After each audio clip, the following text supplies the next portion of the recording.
आज हम कवर करने जा रहे हैं एक ऐसी किताब जिसका आप सबको बेसब्री से इंतज़ार था और यह बुक का नाम है स्वर्ग में आमंत्रण।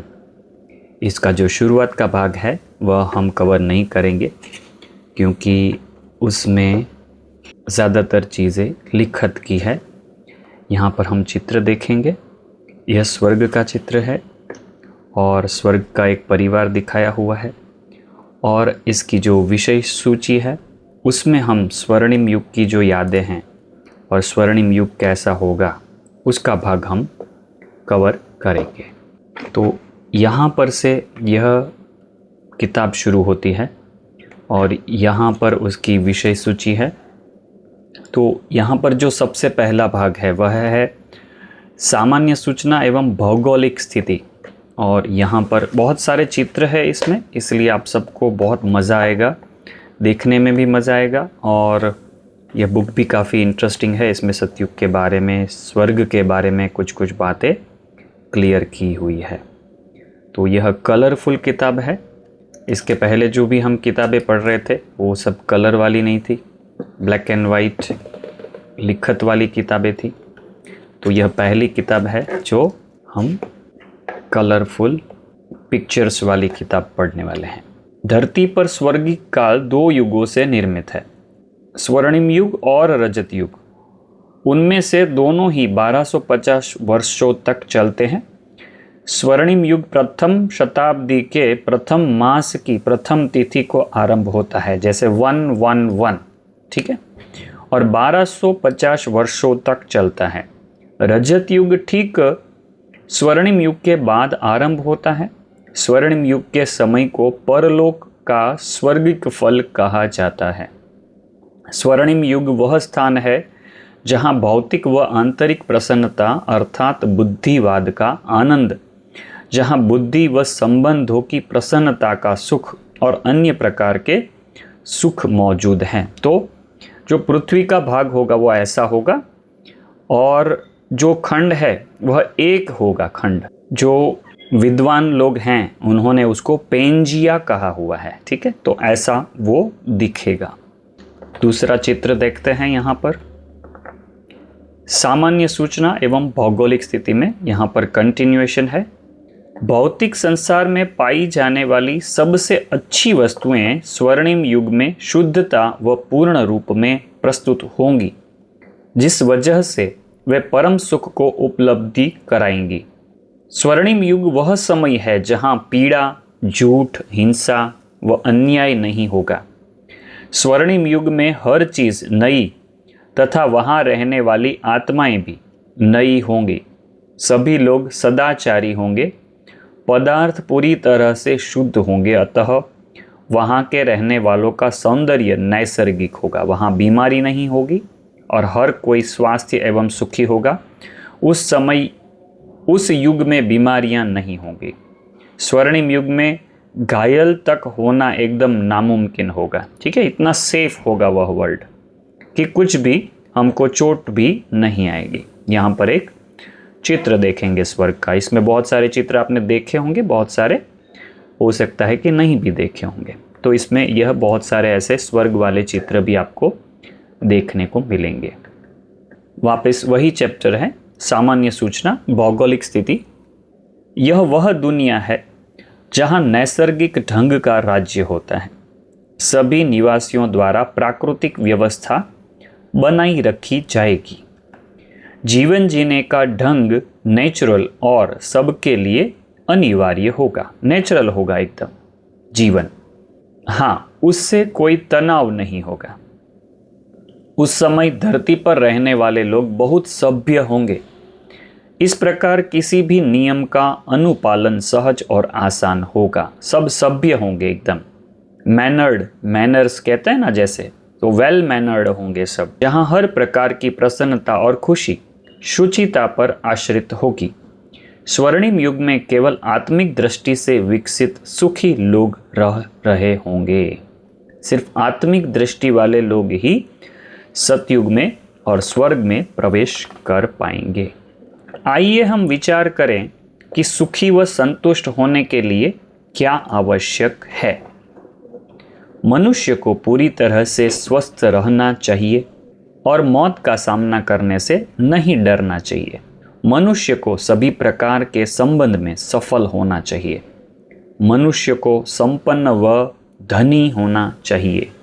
यदि उपरोक्त उपलब्धि में से किसी की भी कमी होगी तो ऐसे मनुष्य को सुखी नहीं कहा जा सकता, क्योंकि वह संतुष्ट नहीं होगा।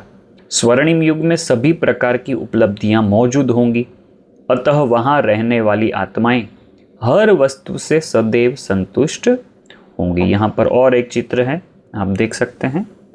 वापस वही चित्र आया है जिसका हमने उल्लेख किया था पहले, पेंजिया के नाम से। स्वर्णिम एवं रजत युग साम्राज्यवादी प्रकार का राज्य होगा। इसका नेतृत्व महाराजा और महारानी द्वारा होता है। एक ही राजा रानी होंगे। स्वर्ण एवं रजत युग का साम्राज्य एक महाद्वीप पर स्थित होता है। इसको एक महाद्वीप कहा गया है। तो एक ही होगा, पूरा महाद्वीप एक ही महाद्वीप होगा। महाद्वीप मतलब खंड। अभी जो 7 खंड अलग अलग हो गए हैं वह पूरा कंबाइन हो जाएगा एक में, पेंजिया कहते हैं जिसको, जिसे चारों ओर से सागर घेरे रहता है। पूरा यह सागर होगा और बीच में एक खंड होगा। यहाँ पर आप चित्र देख सकते हैं और एक स्वर्ग के चित्र भी देखते जाएंगे और सुनते भी जाएंगे स्वर्ग की बातें। ठीक है। स्वर्ग में जलवायु कैसी होगी उसका यह चैप्टर है। स्वर्ग की जलवायु उसकी स्थिति की विशिष्टताओं पर आश्रित होगी। उस समय केवल एक महाद्वीप शेष रहेगा, एक ही महाद्वीप रहेगा। धरती को शेष सतह महासागर से ढकी होगी। बाकी का जो भाग है वह महासागर से ढका होगा। चूंकि महासागर का क्षेत्र बड़ा होगा, अतः ग्रह की श्वेतियाँ एल्बिडो आज की अपेक्षा कम होगी, क्योंकि महासागर का परावर्तन धरती के परावर्तन से कम होगा। भूमंडल प्रकाश के चंदोवे से आवृत होगा और सतह से ऐसा दिखाई देगा जैसे एक धुंधले कोहरे से ढका है, ऐसे ढका हुआ नजर आएगा। धरती पर पड़ने वाले सूर्य ताप को आकर्षित करेगा। धरती पर पड़ने वाले सूर्य ताप को वह आकर्षित करेगा और महासागर सुंदर जलवायु का सृजन करेगा। स्वर्ग में न बहुत गर्मी होगी न बहुत ठंडी। हवा का तापमान 21-22 डिग्री सेल्सियस रहेगा। स्वर्ग में सदा सर्वदा वसंत ऋतु रहेगी, अर्थात जलवायु सदाबहार रहेगी। ठीक है। स्वर्णिम युग में कुछ अन्य घटक जैसे खगोलीय सूर्यमंडल में ग्रहों की स्थिति व उनकी गति एवं उनके अक्षीय झुकाव आदि को प्रभावित करेंगे। एक्सिस जो होती है, तो पृथ्वी जिस सतह पे झुकी हुई है उसमें भी थोड़ा फर्क आएगा। भौगोलिक साथ ही वायुमंडलीय तत्व जिनसे हम पहले से ही आंशिक रूप से संबद्ध है, जलवायु के निर्माण को भी प्रभावित करेंगे। सभी प्राकृतिक तत्व इस समय पूरे तरह से शुद्ध होंगे और लोगों के लिए उपयोगी होंगे। जब लोग प्रकृति का आनंद ले रहे होंगे या दिन में सैर कर रहे होंगे, बरसात विक्षेप पैदा नहीं करेंगी। वनस्पति के लिए आवश्यक तत्व रात के समय मिट्टी द्वारा पोषित की जाएगी। लोगों के जागने के समय प्रकृति उन्हें अपने सौंदर्य की प्रस्तुति के लिए तैयार करेगी। इस समय हर चीज़ आनंद के अतिरिक्त और किसी भी बात के लिए नहीं होगी। तो यहाँ पर प्रकृति के बारे में बात आई। यहाँ पर आप एक चित्र भी देख सकते हैं, प्रकृति कैसी होगी। प्रकृति के बारे में और सुनते हैं। सभी 5 तत्व धरती, जल, वायु, अग्नि एवं आकाश अपनी शुद्ध अवस्था में होंगे और आत्माएं शुद्ध एवं अद्भुत पदार्थों के साथ रमण करने के लिए धरती पर आएंगी।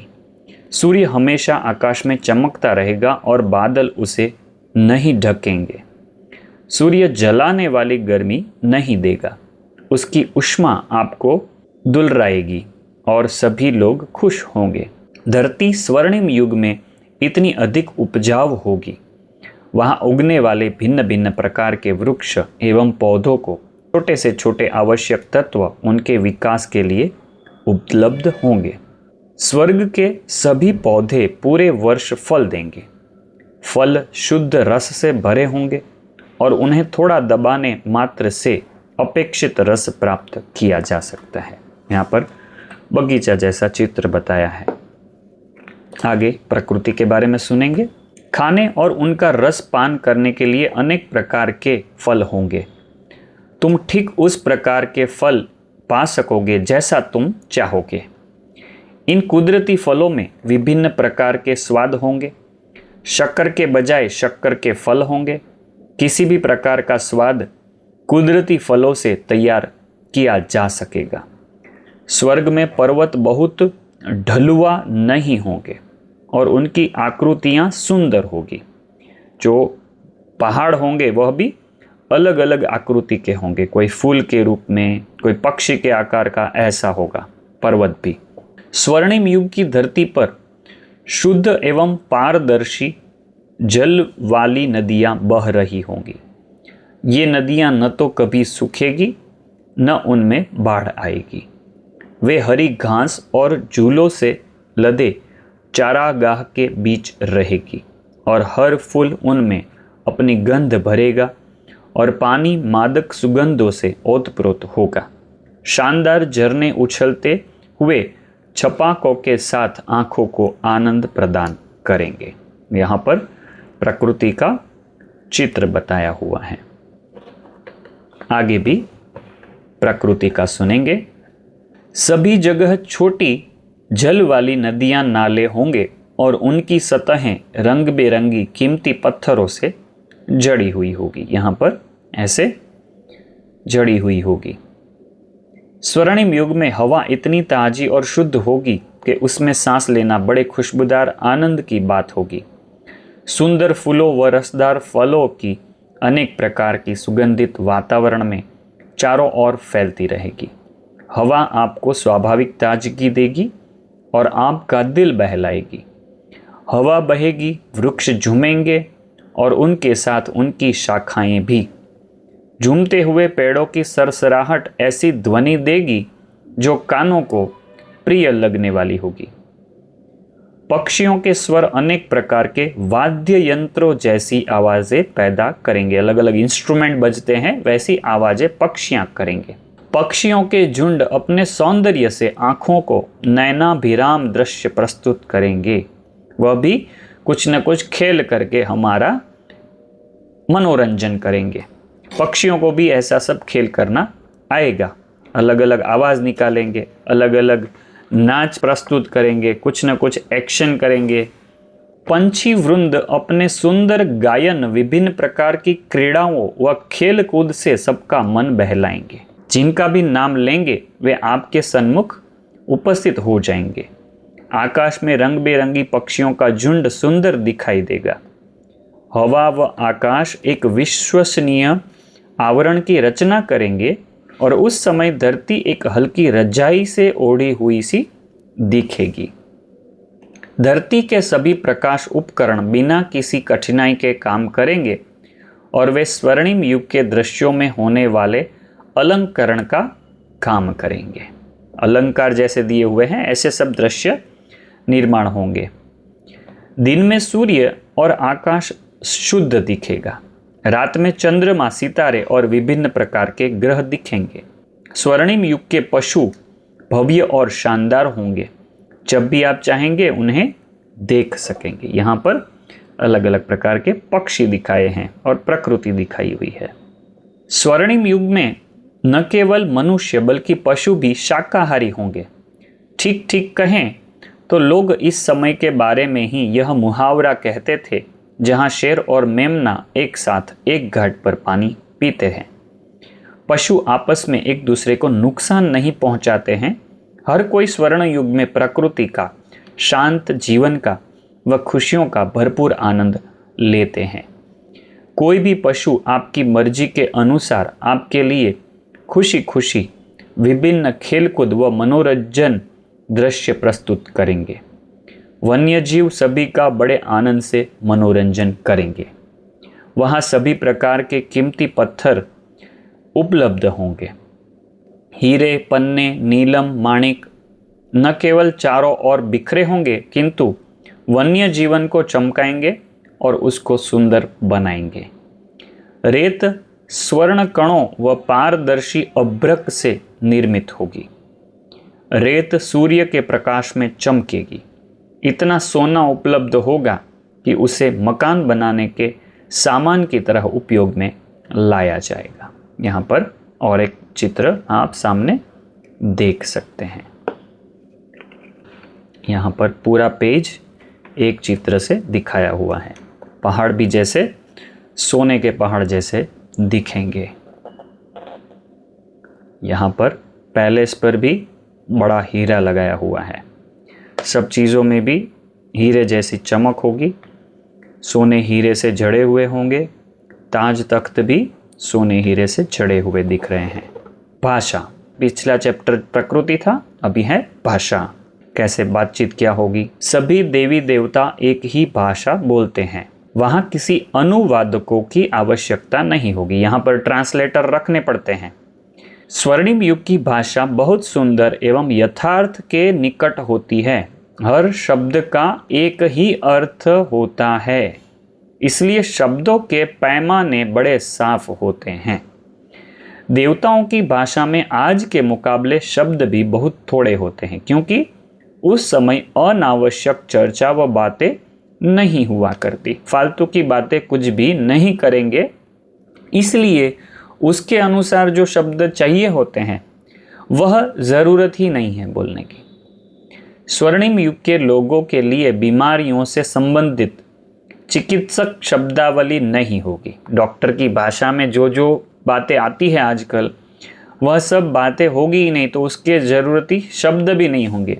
मतलब हम अभी समझे तो बीमार शब्द वहाँ पर होगा ही नहीं, तो उनको पता ही नहीं होगा कि बीमार शब्द का क्या अर्थ होता है। समझ गए? तो जो शब्द वहाँ जरूरी नहीं है उसका उनको पता भी नहीं होगा और उसका उधर उपयोग भी नहीं होगा। चिकित्सकीय शब्दावली नहीं होगी और न अनेक प्रकार की बीमारियों के नाम होंगे। बुखार क्या है, सर दर्द क्या है, वो सब दर्द, तो दर्द मतलब का मतलब ही नहीं पता होगा उनको। दुख शब्द तो मतलब उनको पता ही नहीं होगा कि दुख शब्द करके कोई शब्द है। ठीक है, तो यह भाषा की बातें हो गई। क्योंकि उस युग में सभी लोग स्वस्थ होंगे। उस समय न सौंदर्य के प्रसाधन होंगे न सौंदर्य का विज्ञान होगा। ब्यूटी का साइंस नहीं होगा, क्योंकि नेचुरल ब्यूटी रहती है। तो ये लिपस्टिक और जो भी हम मेकअप का सामान यूज़ करते हैं, तो वैसी सब चीज़ें, पाउडर, वो सब चीज़ें होगी ही नहीं। देवताओं का सौंदर्य आयु की अपेक्षा न रखते हुए सहज और दीर्घकालीन होंगे। न्यायपालिका के संबंधित शब्दावली नहीं होगी। जैसे लॉयर की शब्दावली है, गुनाह क्या होता है, अपराध क्या होता है, वो सब चीज़ें शब्द ही नहीं होंगे वहाँ पर।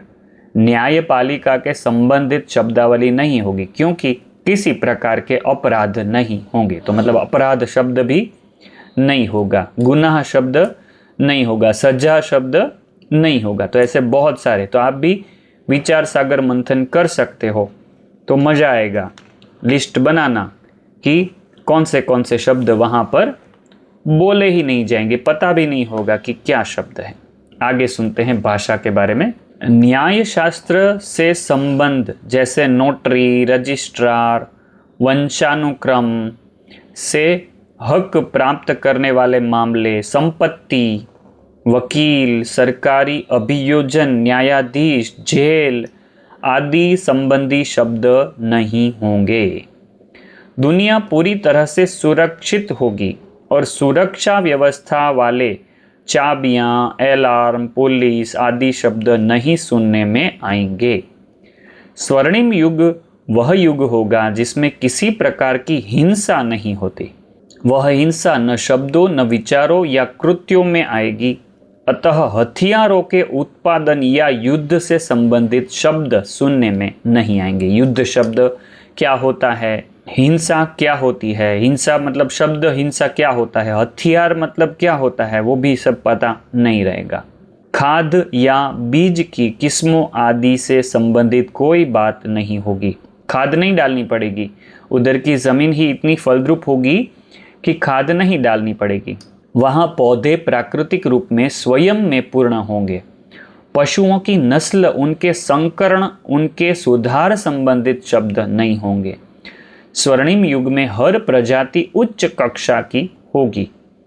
रासायनिक उद्योग की बातें नहीं होगी, केमिकल इंडस्ट्री कुछ भी नहीं होगी, क्योंकि हर वस्तु प्राकृतिक और अकृत्रिम होगी। यहाँ पर वापस प्रकृति जैसा अच्छा चित्र एक दिखाया हुआ है जो आप देख सकते हैं। आगे है भाषा। भाषा का ही आगे कंटिन्यू करते हैं।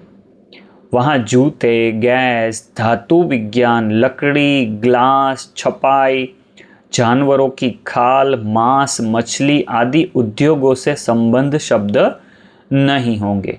ऑटोमोबाइल, जहाज, शिपयार्ड, रेलगाड़ी, रेलवे, राजपथ आदि से संबंधित शब्द नहीं होंगे, क्योंकि यातायात के हवाई साधनों का ही उपयोग किया जाएगा। Cinema, television, radio, audio, video का उत्पादन, फोटोग्राफी आदि से संबंध शब्द नहीं होंगे। स्वर्णिम युग ऐसा संसार होगा जहां पदार्थ अपनी पूर्ण अवस्था में होगा। लोगों की सेवा में पदार्थ का पहला स्थान होगा। इस प्रकार भूकंप, बाढ़, ज्वालामुखी के विस्फोट, तूफान, तेज हवाएं, गंदे मौसम संबंधी शब्द नहीं होंगे। परिणामतः जल, मौसम, विज्ञान संबंधी शब्दों की आवश्यकता नहीं होगी। स्वर्णिम युग में किसी को भी शब्दों से पीड़ा नहीं होगी, मतलब दुखदायक शब्द कुछ भी नहीं होंगे। फिर और कितने शब्द बचे, और जो शेष हैं वह है आनंद, प्रेम, प्रसन्नता के शब्द। तो आज की दुनिया की कंपैरिजन में, आज की दुनिया की तुलना में वहाँ पर जो डिक्शनरी होगी शब्दों की वो बहुत छोटी होगी, क्योंकि फालतू बातें नहीं हैं। और यहाँ पर जो भी बातें बताई उसके रिलेटेड कुछ भी बातें है ही नहीं। यहाँ पर एक बहुत ही सुंदर स्वर्ग का चित्र आप देख सकते हैं, शायद देखा भी होगा, और नहीं देखा है तो इसमें देख लीजिएगा। ठीक है, आगे पढ़ते हैं आबादी के बारे में।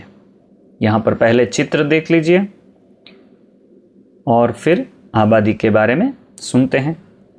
स्वर्णिम युग की आबादी ज़्यादा नहीं होगी। प्रारंभ में 9 लाख होंगे और यह संख्या धीरे धीरे विशेष रूप से रजत में बढ़ेगी। रजत मतलब सिल्वर एज में, त्रेता युग में बढ़ेगी। स्वर्णिम युग में दैवी गुणों व नैतिक मूल्यों वाले लोगों से आबादी बसी होगी। उनमें सभी प्रकार की कला होगी, अर्थात सर्वगुण संपन्न 16 कला संपूर्ण होंगे। उनमें उच्च कक्षा की पूर्णता होगी और इसी कारण से उन्हें देवता कहा जाता है। देवी देवता सर्वगुणों से भरपूर होते हैं। स्वर्णिम युग में प्रत्येक के जीवन की अवधि 150 वर्षों की होगी। 150 वर्ष की आयु होगी सबकी सतयुग में। और स्वर्णिम युग में 8 जन्म लिया जा सकेगा। देख लीजिए यहाँ पर आबादी के बारे में। दूसरी बात, स्वर्णिम युग के लोग आध्यात्मिक चेतना के होंगे। वे जानते होंगे कि वे चेतना है, खुद एक आत्मिक शक्ति है, चेतना है एक, वैसा उनको ध्यान रहेगा। जो स्वर्णिम युग के रंगमंच पर अपनी भूमिका अदा करने के लिए आए हैं।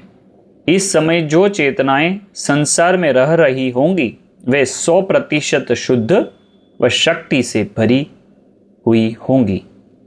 अतः उनके क्रियाकलाप तटस्थ होंगे और धन या ऋण से मुक्त होंगे। किसी प्रकार का बोझ नहीं होगा, ऋण नहीं लिया होगा, उधार नहीं लिया होगा किसी से। वे तृप्त व पवित्र आत्माएं होंगी। शुद्ध आत्मा की शक्ति इतनी ज्यादा होगी कि सुंदर मुकुटों और कीमती जवाहरातों के साथ हर देवता के चेहरे पर एक अद्भुत व ज्योति पूर्ण आभा होगी, जो प्रकाश के मुकुट जैसी होगी। यहाँ पर आभा भी ऐसी दिखाई देगी जो मुकुट जैसा दिखेगा उनके पीछे। वही भाग कंटिन्यू है आबादी के बारे में।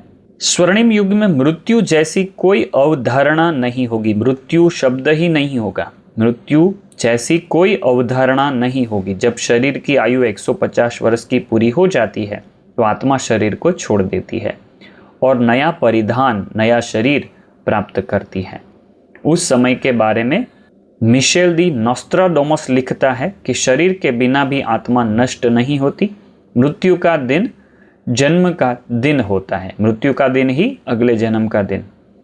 दैवी आत्मा इस आत्मा को अपने अनंत काल के जीवन में पाकर उसका अभिनंदन करती है। स्वर्णिम युग संतापों से, रोगों से मुक्त निवास स्थान है। इस युग में न पीड़ा होती है, न समय से पहले मृत्यु होती है। लोग अपने शरीर को छोड़ सकते हैं और इच्छा अनुसार वैसे ही नए वस्त्र प्राप्त कर सकते हैं, जैसे कोई पुराने वस्त्र छोड़कर नए वस्त्र पहन लेता है। तो जो यहाँ पर नए बच्चे का जन्म का चित्र यहाँ पर दिखाया है। आबादी के बारे में और सुनते हैं। स्वर्णिम युग में लोग योग बल से जन्म लेते हैं। आत्मा अपने समय पर शरीर को छोड़ देती है और अपने आप से अन्य गर्भ में प्रवेश कर जाती है। हर व्यक्ति विशेष प्रजाति का अंश होता है, जैसे कि मनुष्य जाति का हिस्सा होता है और हर कोई अपनी प्रजाति के गुण भी प्राप्त करता है। ऐसा हर्मेस त्रिस्मेगिस्तुस ने कहा है। इस तथ्य से यह पता चलता है कि सभी प्रजातियां अमर है, किंतु सभी व्यक्ति अमर नहीं है। दैवी शक्ति प्रजातियों का सृजन करती है और जैसे देवी शक्ति अमर है वैसे ही उसके प्राणी भी जैसे कि एक शरीर छोड़ दूसरा लेता है वैसे ही करते होंगे वो भी। आबादी के बारे में आगे सुनते हैं। स्वर्णिम युग एक ऐसा साम्राज्य है जहाँ पर सम्राट और साम्राज्ञी का राज्य चलता है। हर कोई सम्राट के आदेश के अनुसार काम करता है। उसमें मंत्रियों और सचिवों की आवश्यकता नहीं होती, क्योंकि देवताओं को सलाहकारों की आवश्यकता नहीं होती। बाबा मुरलियों में कहते हैं उधर बुद्धि एकदम प्योर होती है, इसलिए वे बुद्धिमान व सर्वगुण संपन्न होते हैं। सम्राट एवं साम्राज्ञी के राज्य के अतिरिक्त भी कुछ राज्य होते हैं जिन पर शाही परिवार के सदस्य राज्य करते हैं। छोटी छोटी राजधानियां होंगी, एक मुख्य राज्य होगा जो लक्ष्मी नारायण का जैसे कहते हैं वैसे, और बाकी छोटे छोटे राज्य होंगे। स्वर्णिम युग में राज्य सरकार की राजतंत्रीय व्यवस्था होती है, जिसमें सत्ता बाप से बेटे को हस्तांतरित होती है। एक Lakshmi Narayan the first, Lakshmi Narayan the second, ऐसे 8 गद्दियां लक्ष्मी नारायण की चलेगी। जब बेटे का विवाह हो जाता है तो राज्य को चलाने की सत्ता स्वयं ही उसके हाथ में आ जाती है। यहाँ पर वापस एक सुंदर स्वर्ग का चित्र आया है। यहाँ पर प्रिंस प्रिंसेस आपको दिखाई दे रहे हैं, पीछे महल दिखाई दे रहा है। यहाँ पर यह भी एक चित्र देख सकते हैं आप। राज दरबार बहुत विशाल होता है। वहाँ सभी राजे आपस में मिलते हैं। जो छोटे छोटे राजाएं बताए उनकी भी मीटिंग बीच बीच में होती रहती होगी। सामान्य जन और वैज्ञानिकों को आमंत्रित किया जाता है। वैज्ञानिक तो रहेंगे वहाँ पर। महल बड़े विशाल होते हैं। सम्राट अपनी प्रजा की संभाल करता है जैसे कि वे उसके बच्चे हों, और यही वजह है कि हर कोई संपन्न होता है। सभी अपनी कार्य सिद्धियों में पूर्ण होते हैं। सबका अलग अलग ड्यूटी रहेगा और वह उसमें एक्सपर्ट होंगे। कोई भी किसी प्रकार की इच्छा नहीं करता, क्योंकि सभी की सारी इच्छाएं अपने आप पूरी हो जाती है। किसी का कोई भी पद हो, सम्राट, राजा और प्रजा सभी बराबर का दर्जा रखते हैं। सभी इस प्रकार से रहते हैं जैसे एक परिवार के सदस्य हों। उनकी हैसियत, काम आदि भले ही भिन्न हो, लेकिन हर प्रकार से वहाँ प्रसन्नता विराजती है।